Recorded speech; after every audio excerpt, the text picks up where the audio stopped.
Jake Sumner, and I've previously been one of the co-chairs of CERA, and I'll be chairing the session today. So if you're here for the CERA event on waterways and how they are part of our green future, then you're in the right place. So that's great, and well done for you for coming. And thank you for Tideway, and thank you for the Port of London Authority for supporting this event, and I'll introduce them in a second and our other speakers. Just a bit of housekeeping before we begin. All the CERA events here are in Blundell Street. There's more to follow, some more this evening and some tomorrow, so please come to more of the programme. And please tweet if you're that way inclined at hashtag Lab22 and hashtag, oh, it's a bit louder now, hashtag CERA Lab22. And like previous events, this is being filmed and it will be available on the CERA website afterwards. And to flag, the CERA rally follows this, and that's often a busy event as well, so there'll be a tight turnaround, and so we'll finish in about sort of 55 minutes, something like that. And then I think we've got a very timely topic today. So just to give a sort of bit of a prelim, you know, waterways have been integral to our lives for millennia. The arteries of where cities and towns and villages have grown from, but they're very much in our, I think, our minds and focus at the moment. We've seen unprecedented flooding with rivers bursting as the impacts of the climate crisis is unfolding. And we know that there's a code red for biodiversity and nature, and we had an event earlier on that, which is facing an unprecedented crisis. So how can we make our rivers and canals more biodiverse and play a full role in nature restoration, and also address the damage and awful situation of sewage being dumped in rivers?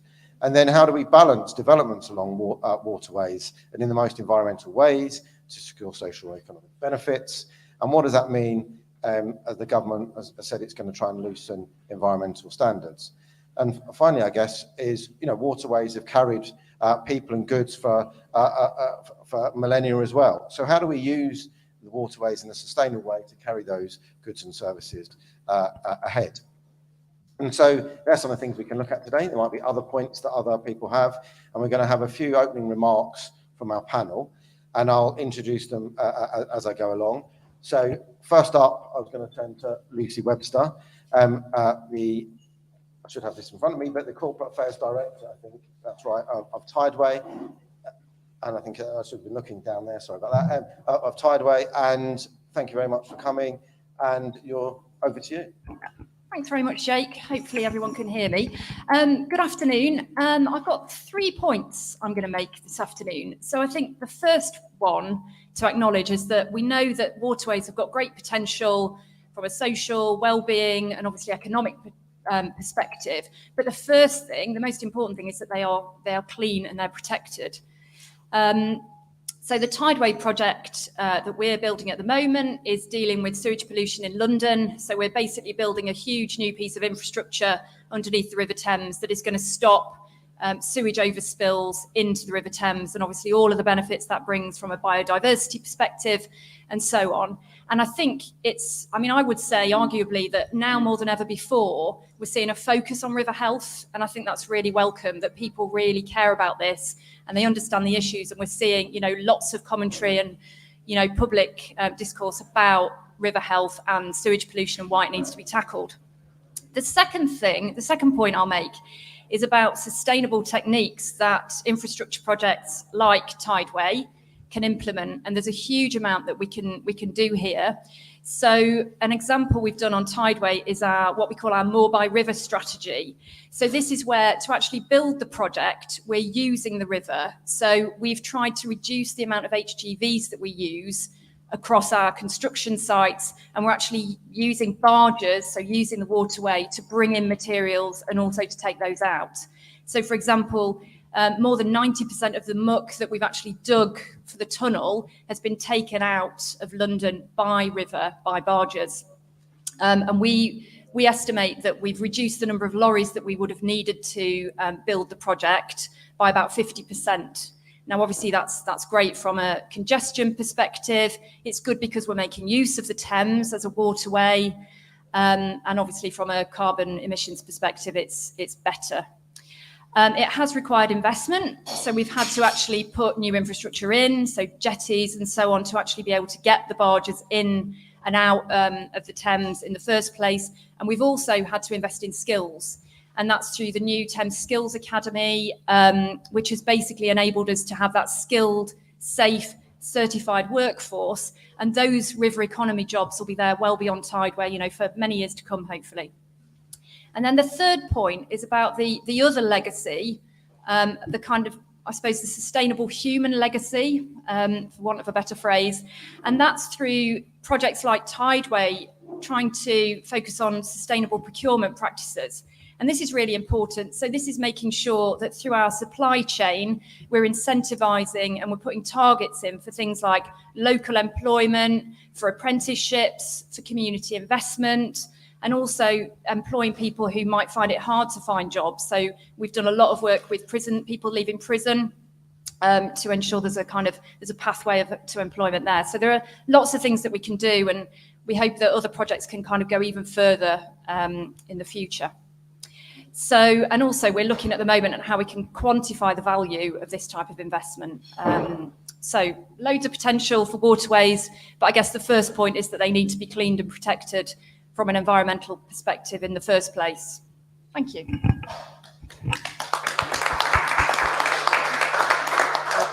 Thank you for that, Lucy. I'm sure we'll pick up some of those points that you've made in the discussion. I'm next going to turn to Councillor Vince Maple, who's the Labour leader and local authority leader of Medway Council, which is on the Thames, and I'm sure you'll talk a bit about this and how we can balance, and how you as a local authority go around balancing the need for development, the need for protection, issues around flood protection as well. I mean, you're at the front end of this. So, Vince. Thank you very much. And thanks for the promotion. I'm sadly leader of the opposition on Medway Council, but for the purposes of recording, I'm happy to keep that in. Don't edit that out. Friends, it's great to be here, and thank you very much for the invitation.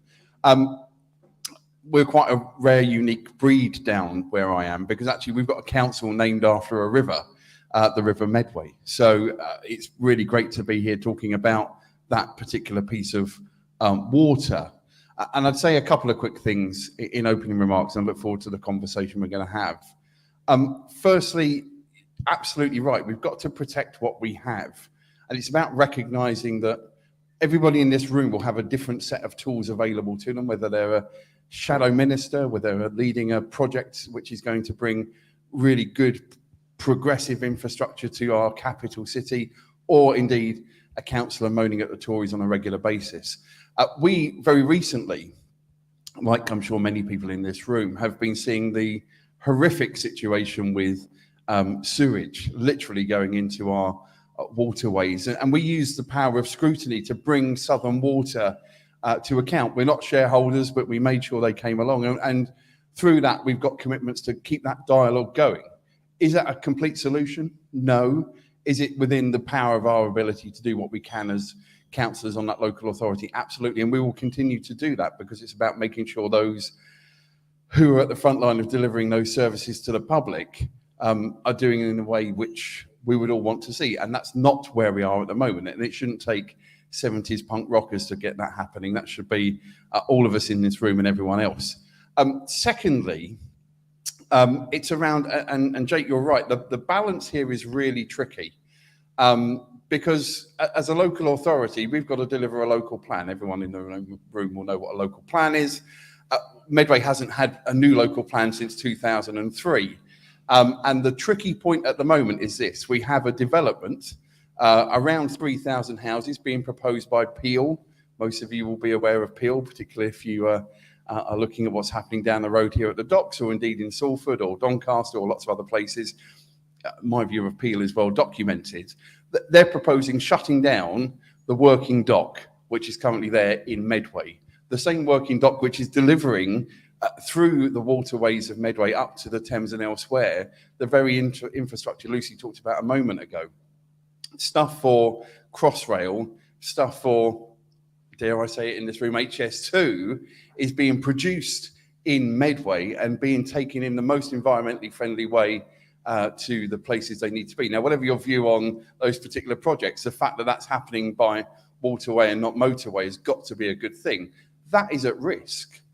And we don't see any mitigation from Peel, particularly as to how those things will continue. By the nature of the docks, without getting into boring minutiae detail, it's not simply about moving to a different bit of the River Medway.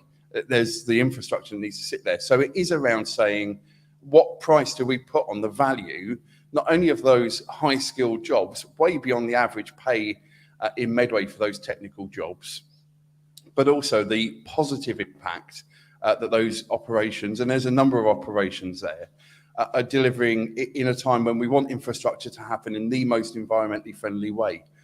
And I guess the final thing I'd say in kind of opening remarks is this isn't a new phenomenon of trying to bat away nonsense. So some of you in this room may have heard of the former Mayor of London, Boris Johnson.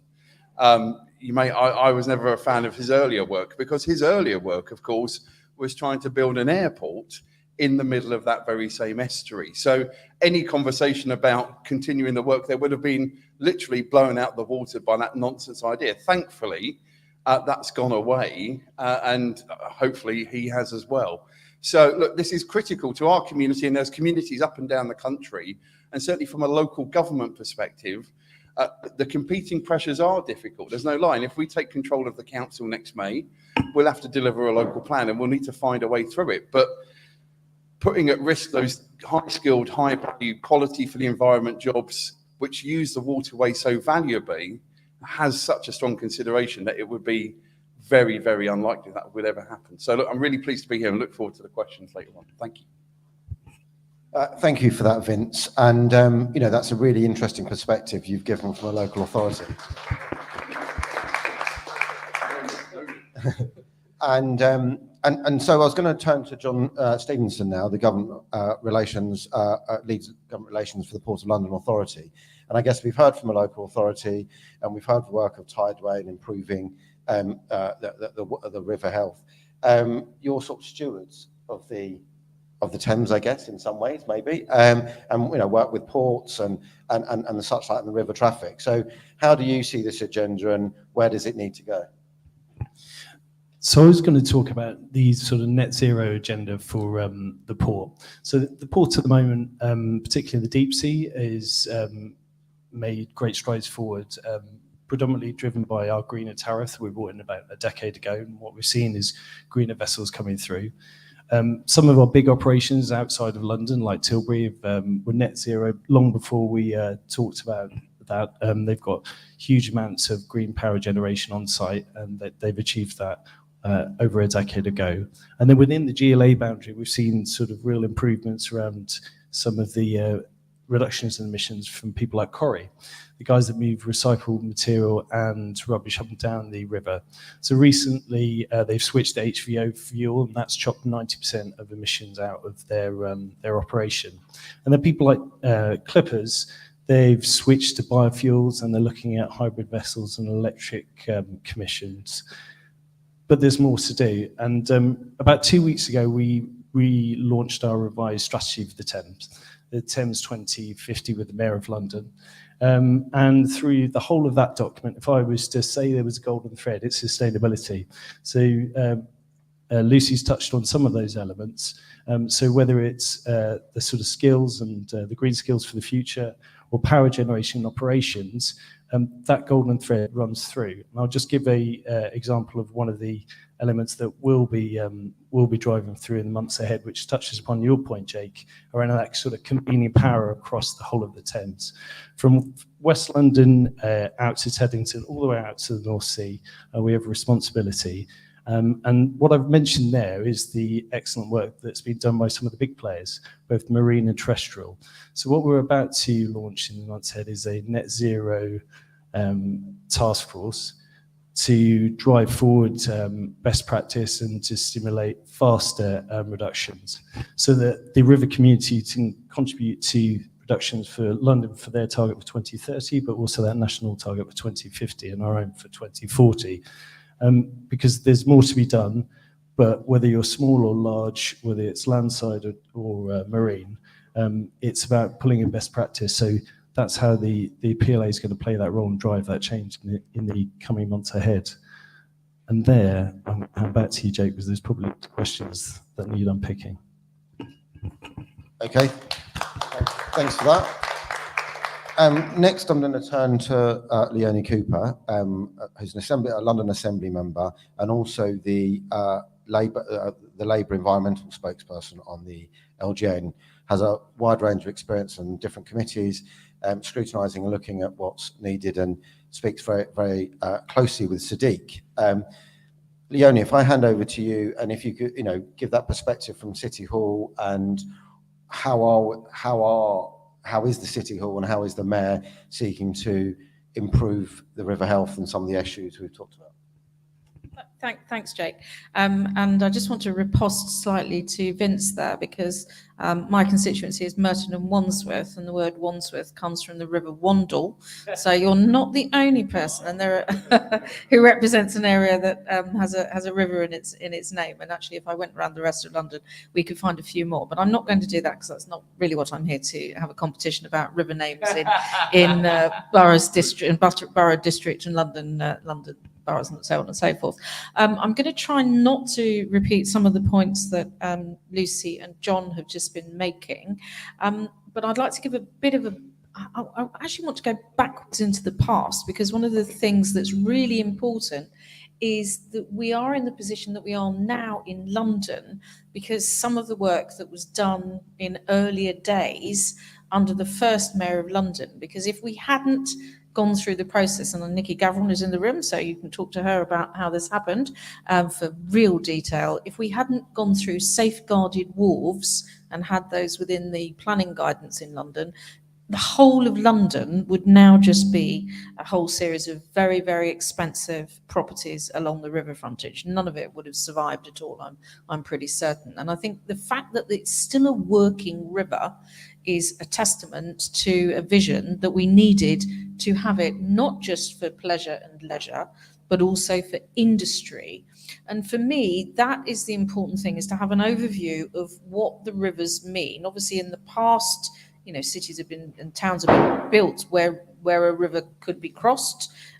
Almost everywhere is somewhere where there was water, where goods and commerce and trade could take place.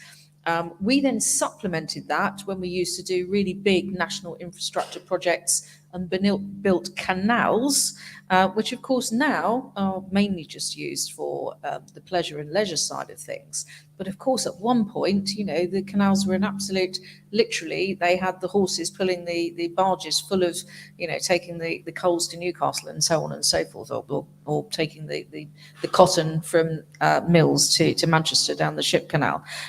So, there has been a real history of our use of rivers across the whole of the country. And for me, that's what we need to be trying to focus on, is how do we make them places where you get people back to the river and there is that pleasure and leisure? How do we ensure that we keep them in use for industrial purposes, making sure that the spoil goes along the river from digging out the tideway tunnel or any other activity? How do we make sure that, Corrie is using barges rather than trucking the waste from Wandsworth in southwest London to Belvedere in southeast London? How do we ensure that we keep these things?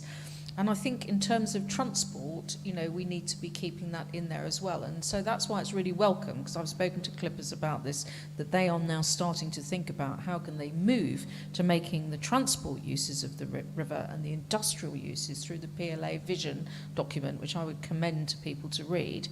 But alongside of that, we are not going to have continuing access to our rivers unless we start to think about how we can live with them comfortably in the changing climate. And the reason we have embankments, the embankment in London plus the Albert embankment and the Victoria embankment, is essentially because we haven't quite culverted the Thames, because we haven't built over the whole thing. Most of the rivers in London are completely culverted and you can't see them at all.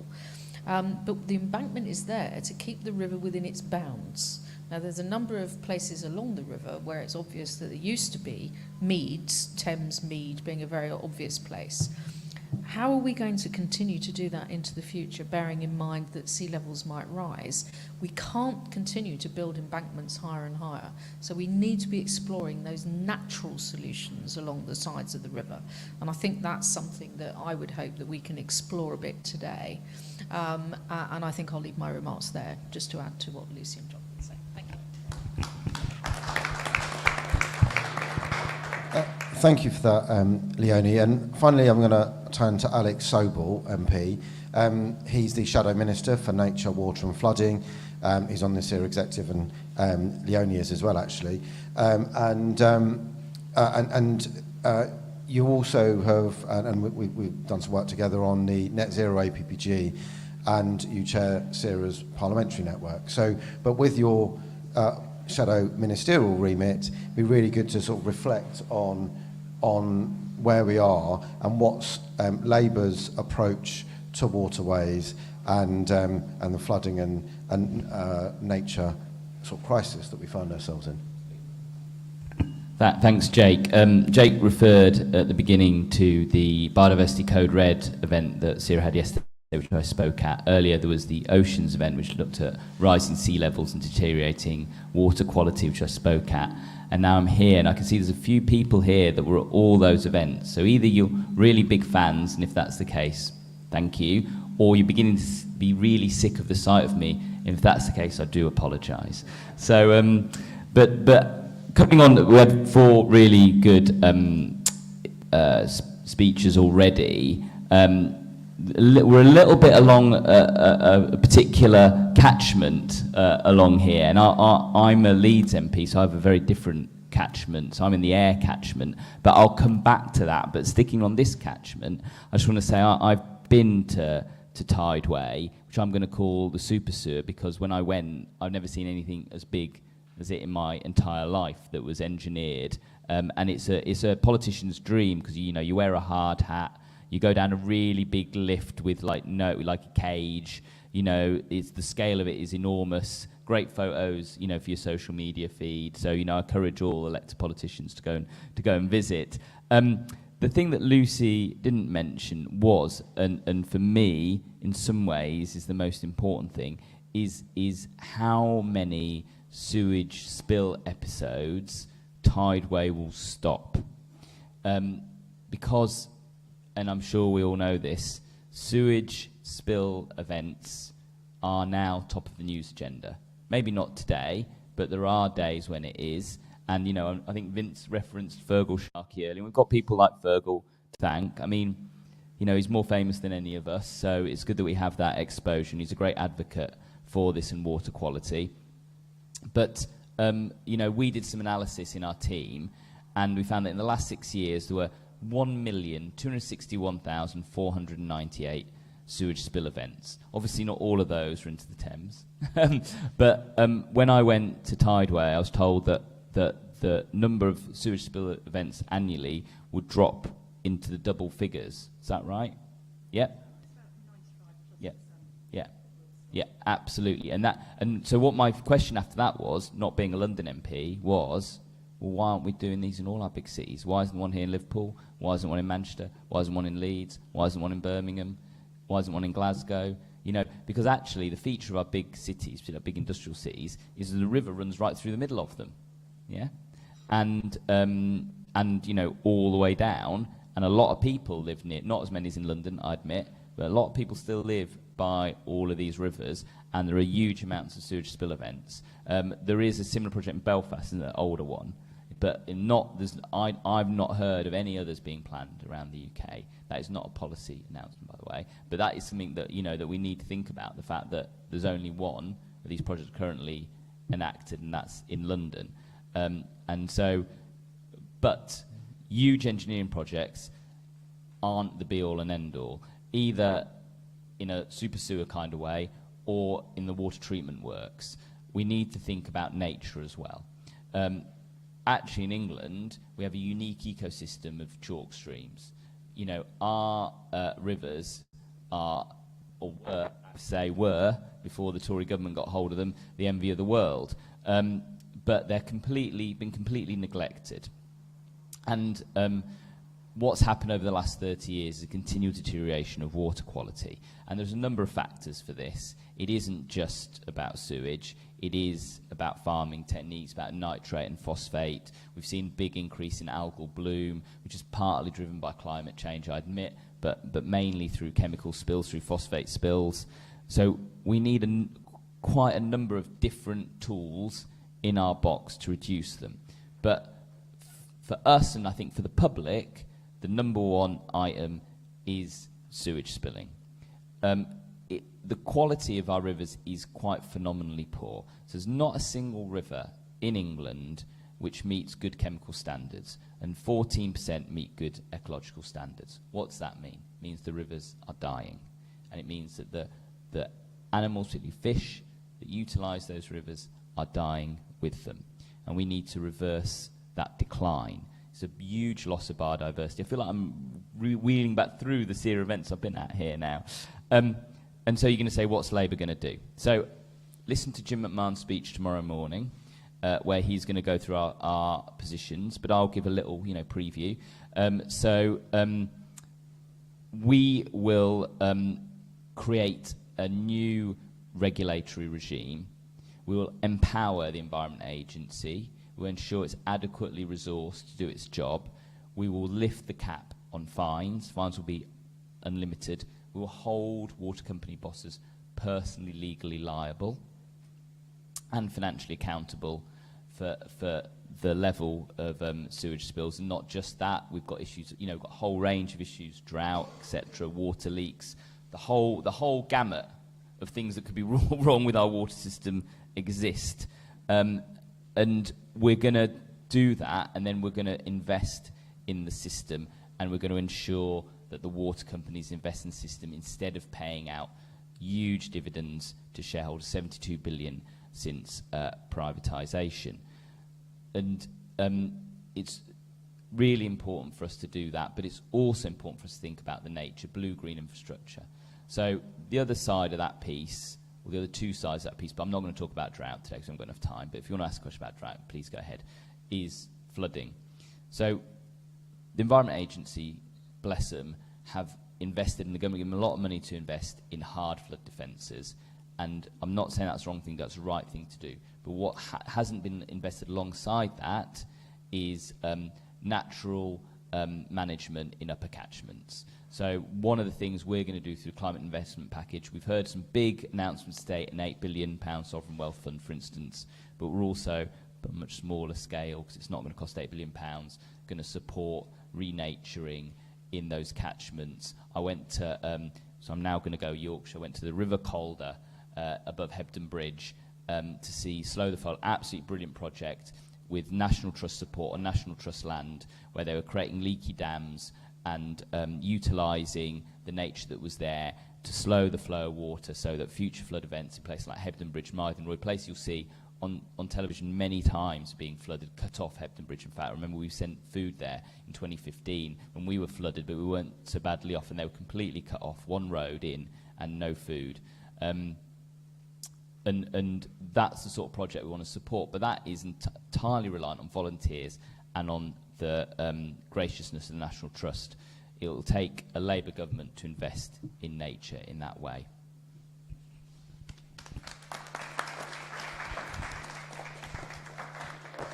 Thank you for those contributions, and I think we're going to open it up to questions. I've got some myself if there isn't any immediately, but if there let's see if there's any questions that spring to mind by anyone. So there's a question over there. Is there anyone else? So as we hear that question, over there, get your hands ready. Oh, there's another one coming here, which is good, coming thick and fast now. So we'll go there. We'll take these, and we'll take these three questions at once. So behind you, Matt, first of all. Thank you. Thank you. Mark Simmons from the British Ports Association. Interested in the views of everyone on the panel, but the Labour Party's views on natural capital approaches, and we represent ports, obviously, and many ports, including PLA, provide a lot of ecosystem services in cleaning up things that other industries and pollution from other sources. I'm quite interested in how, if there's a way of sharing the cost, because right now that cost is passed on to customers and ultimately us. So is there a better way of making sure that other industries are paying for the pollution that other industries, such as ports, have to end up cleaning up? Okay, and then you might as well go the guy there, so just do it in order. Hi, Tom Cutts-McCarthy. Vice Chair of Derbyshire Young Labour. So in my local constituency, Derbyshire Dales, we've experienced like rapid increases in the amounts of flooding. We even had Boris Johnson coming up and sweeping up some Specsavers shops as a little performative piece of action for him. On a local scale, what sort of stuff Sarah and the Labour Party in general looking to do to increase flood management? Okay. And just the other front. Thanks. I'm Patrick Codd from Lewisham. Until recently, I didn't stand at the last election, but I was the Cabinet Member for Environment.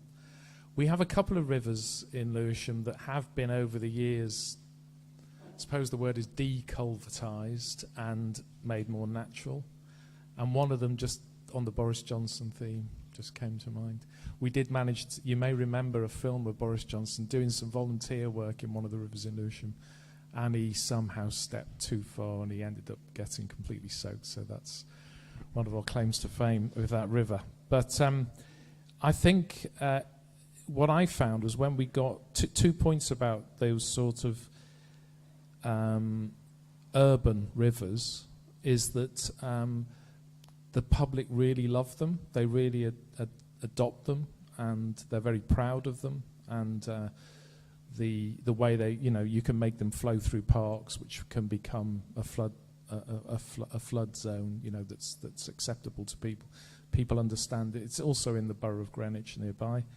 So I think that I would just urge people to do more of that as well. So as well as upstream work, that bit in our cities, if you can take some of the culverts out and some naturalise, in inverted commas, those rivers, and it is naturalising them to some extent. And but also one of the reasons I know that people valued them so much is we had a couple of pollution incidents, and they really, and I got more emails and phone calls about that than probably anything else while I was the Cabinet Member.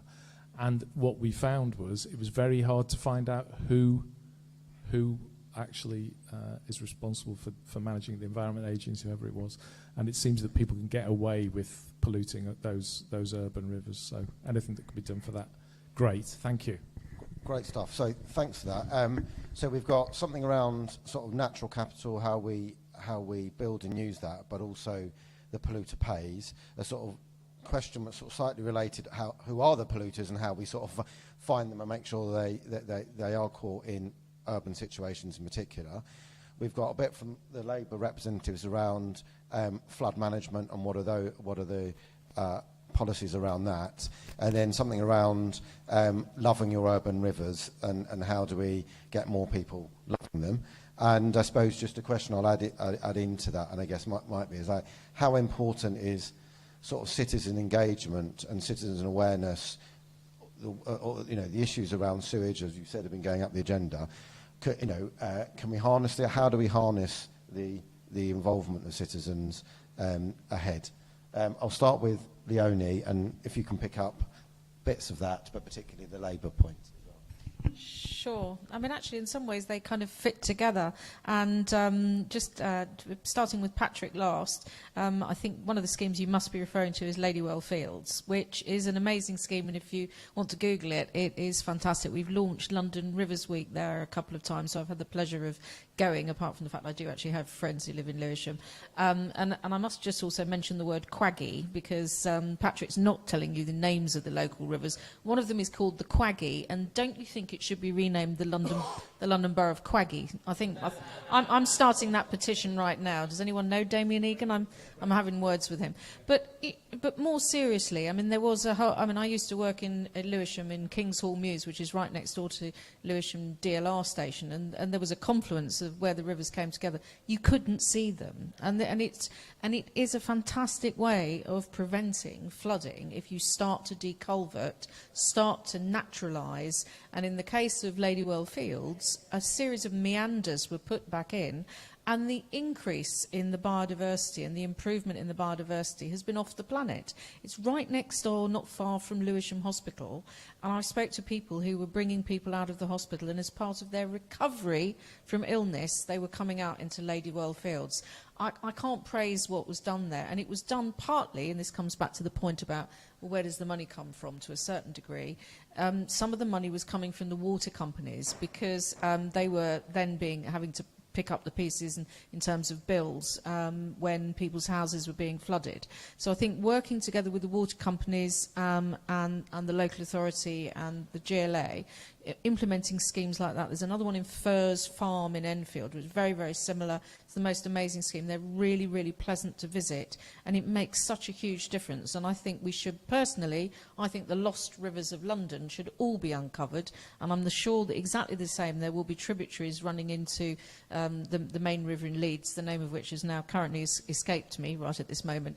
But, you know, we should be uncovering them all. Everybody should be able to go and visit Beverley Brook if they live near it, or, you know, should see the Wandle, which, of course, the Wandle rises as a chalk stream, but it does have to go past the Beddington sewage works. So exactly the problem that Alex was mentioning, that, you know, if you don't have this good approach of separating out and starting to treat things well. And I think it's actually having that vision to underlie the legislation so that everybody is on a journey towards integrating the way that we treat rivers as being part of our lives, rather than what we seem to endlessly do, which is to treat it as something, you know, it's like throwing things down the toilet, wet wipes, you know, as being an obvious example, and then they all turn up on the edges of the River Thames and everywhere else. You know, we can't, just because we can't see the river because we culverted it, doesn't mean to say it isn't there anymore, doesn't mean to say there's still things trying to live in it. And I think it's actually bringing things out and reintegrating water into our lives.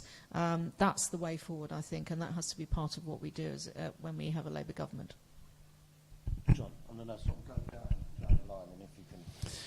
Well, my point's very, very brief, and it sort of picks up Alex's point about more resource for the EA and giving them a slightly different regulatory remit, because, yeah, no doubt that will help them pursue that sort of polluter pays principle that Mark outlined. Yeah, so if they have more and they have the ability to do so through the regulatory regime, no doubt that will help them pursue those people or companies. Lucy. Thanks, Jake.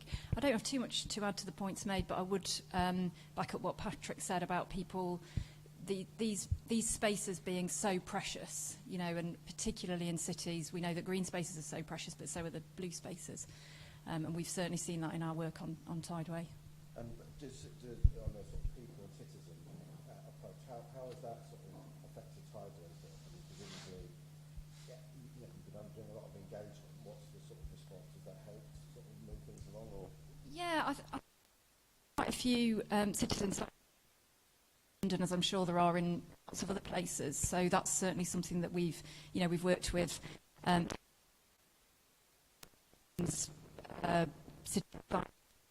so on. I don't know. Let's try this. It's working. There we go. We're good.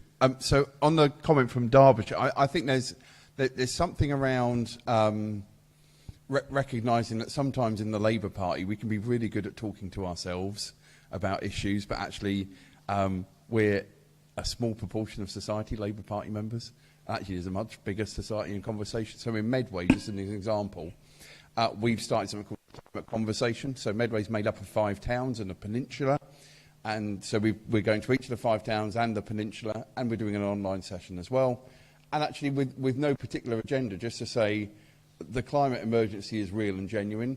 These are the pressures here in Medway. Tell us what you think. Tell us what you think the solutions are. Because, spoiler alert, the Labour Party doesn't have all of the good ideas.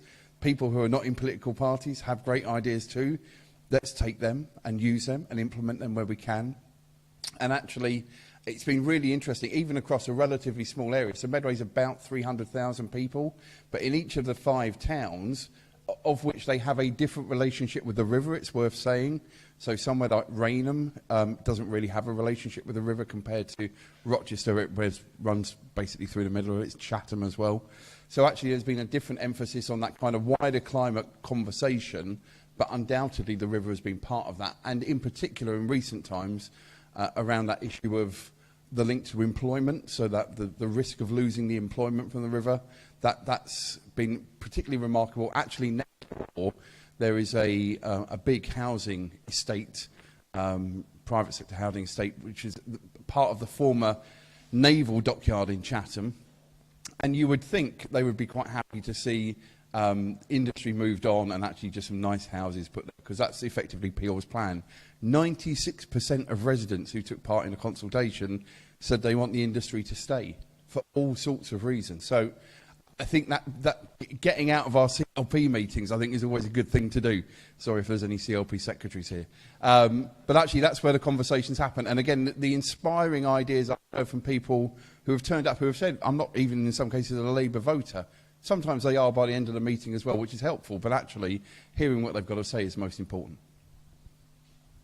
Yeah, thanks, Vincent. I'm going to try and tie those questions together and the answers together. So, in terms of, the ports and polluter pays principle, the Labour Party very strongly believes in polluter pays principles. You've probably heard from what I was saying about unlimited fines of the water companies.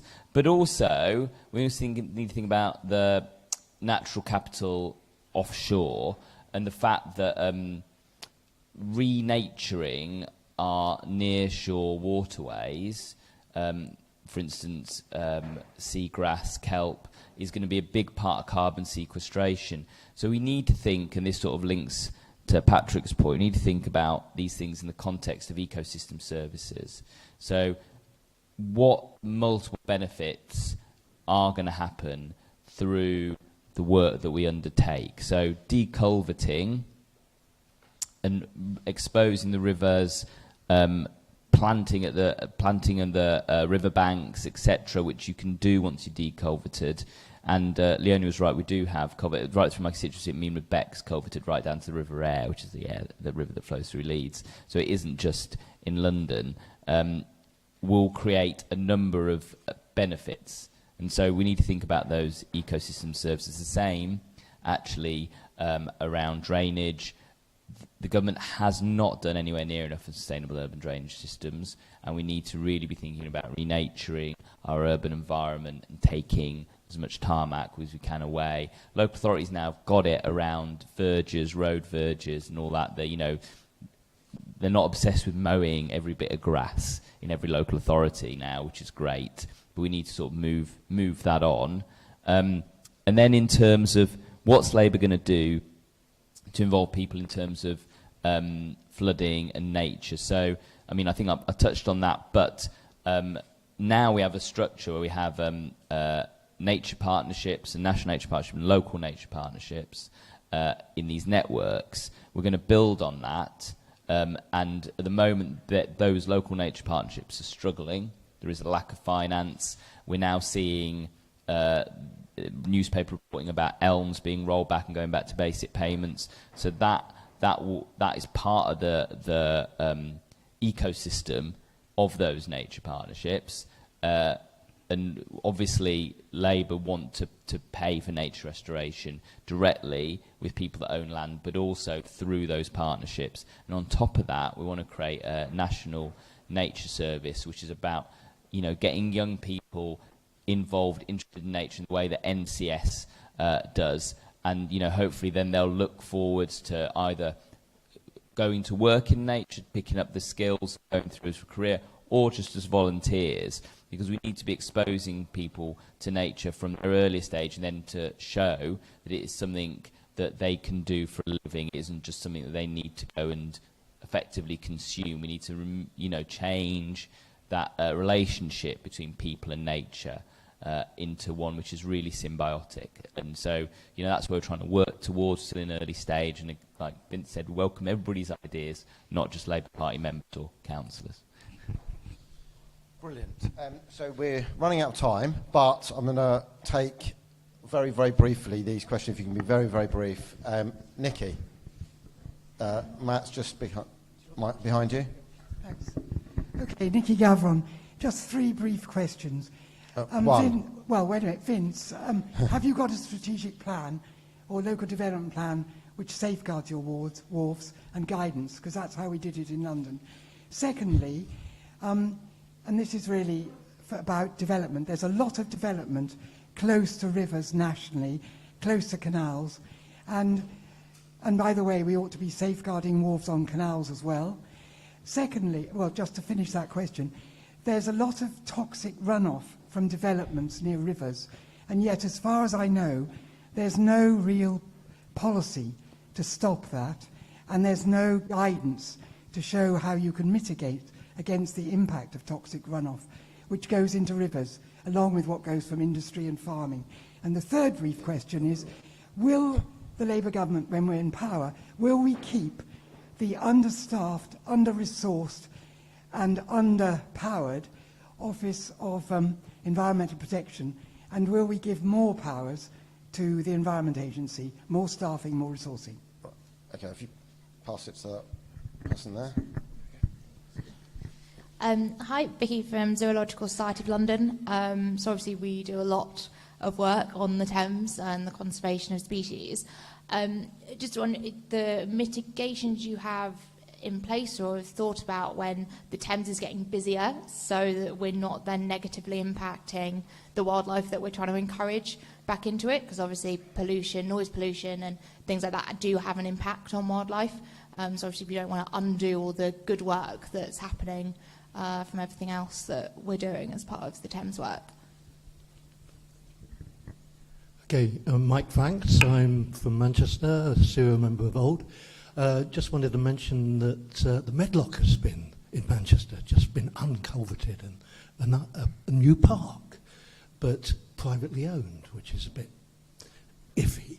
But my question actually is about, will CERA do anything to encourage community-owned renewable schemes like using water source pumps from water streams or canals or rivers, or encouraging community-owned schemes like that? Right, thank you for that. We'll have to rattle through these quite quickly. So I'm going to turn to Vince to pick up some of Nikki's points, because it was very specific on local plans. So local plan was 20 years ago. It's out of date. The Tories are currently bringing forward a river strategy. I haven't seen a draft. I fear it will be inadequate, and a new Labour administration next May will make it better. I think there's an interesting question which I haven't got the answer to around potential use of powers of asset community value, which is a tool that we use mainly to save pubs and green spaces. I don't ever recall there being one for anything river-based. Someone might tell me there is, but it'd be interesting to see whether that's something to look at for those sorts of infrastructure which probably need saving, and if they're not saved, then they will never be there again. So I think that's something to look at. I was going to say to John about managing use of the river, and how does that work? So just picking up Nikki's point, first of all, about the safeguarding wharfs policy that we implement on behalf of the GLA. It's been around for 2 decades and it isn't replicated across the country, and I think it is the envy of the country. And it's going to enable us to reactivate 3 wharfs from now to 2030. So without that policy, that wouldn't be possible. Without lay-bys, you wouldn't be able to pull off on a motorway. So you need that sort of policy. So yeah, it should spread throughout the country. On sort of the balancing of the 3 pillars of sustainability, yeah, it is a balance, but we're live to that, and certainly the economic element of our operations doesn't hold any greater sway than the other 2. Thank you. Yeah. So just on the balance on the river, and it is a complicated issue that you refer to, and it's something that the PLA is very involved in. I was approached by people who lived on houseboats on the river when I was first elected. So obviously some of the uses of the river affect people in houseboats just as they do affect nesting birds and so on and so forth. So first of all the clean-up things that we need to do, because obviously piles of wet wipes is hardly helpful for nature, but there is actually a number of quite strict management arrangements about how fast boats are supposed to go. Between certain areas they can go faster, in certain other areas they have to slow down because they're near various different features, slowing down to come to piers and so on and so forth. And I think as we find more pleasure, leisure, biodiversity and all the rest of it, some of those balances might need to be revisited by the PLA and the other parties that get together to talk about the way the river is managed. And I hope, you know, that there is more wildlife and therefore we're taking more consideration of the wildlife. But, you know, I think it's going to hopefully be a dynamic and changing picture as we move forward. Thank you. Thank you very much. And finally, I said to Lucy if she wanted to come in, but I think we're just going to jump, and she's okay. And so we're going to jump to Alex just to conclude and just pick up one or two of those final points. Yeah. So Nikki, you know, made a really good point. When I was on the Environmental Audit Committee, when we went through the Environment Bill, when the government came up with the Office of Environment Protection as the sort of successor to EU regulatory environment, I was very critical of it. I am still very critical of it, but it has performed slightly better than I thought it would. And then, as you rightly point out, we've got the Environment Agency, but we've also got Natural England, Ofwat, and other regulatory agencies. We are just, it is too complex an environment and a bit too messy, and people do sometimes use it as an excuse. The fact I've had that with the EA particularly, that there are other agencies involved and the complexities of it. So I can't tell you right now what under a Labour government the whole regulatory environment of water and nature is going to look like, but it is something that we are certainly working on. And then just on the community ownership, before I was an MP, I worked on social investment on community energy schemes, just like that. If you think we're going to invest £28 billion in the climate and not invest in community ownership of energy, then you're probably not quite on the same page as us.